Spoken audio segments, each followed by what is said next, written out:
Ngayong July 5, magkakaroon nga ba ng isang napakalakas na lindol at tsunami sa karagatan ng Pilipinas at Japan? Isa ito sa pinaka-pinag-uusapang propesiya sa kasalukuyan. Isang napakalaking pagsabog sa ilalim ng dagat ang magaganap sa karagatan ng Pilipinas at Japan na magdudulot ng tsunami na 3 beses na mas malaki kaysa sa tsunami sa Japan noong 2011.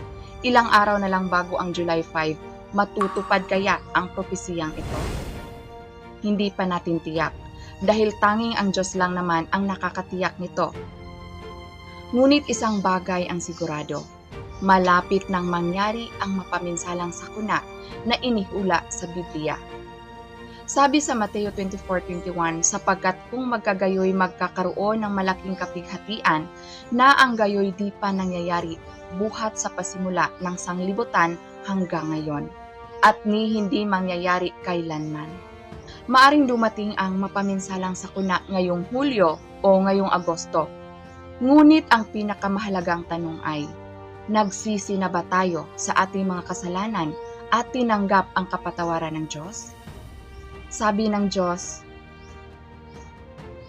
nililinaw ko ito sa iyo ngayon.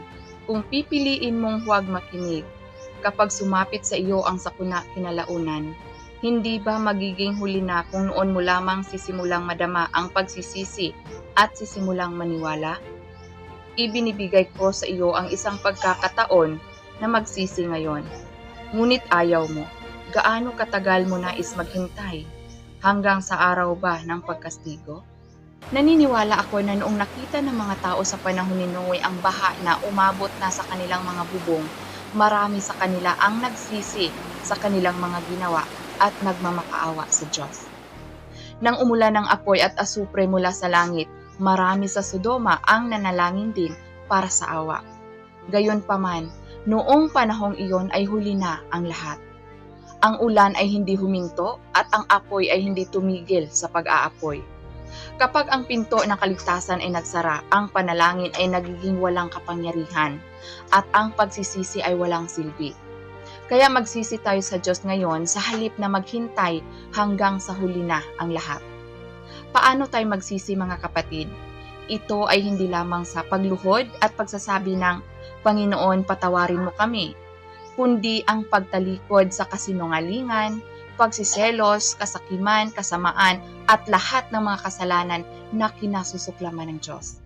Dapat tayong mamuhay ayon sa mga turo ng Diyos, mamuhay gaya ni Job na may takot sa Diyos at tumalikod sa kasamaan.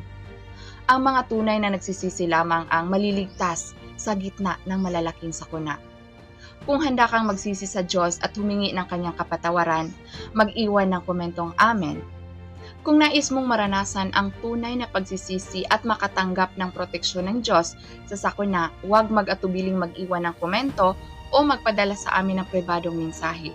At aanyayahan namin kayo na sumali sa aming libreng online fellowship kung saan maaari nating sama-samang hanapin ang landas ng tunay na pagsisisi at awa ng Diyos. God bless po, mga kapatid.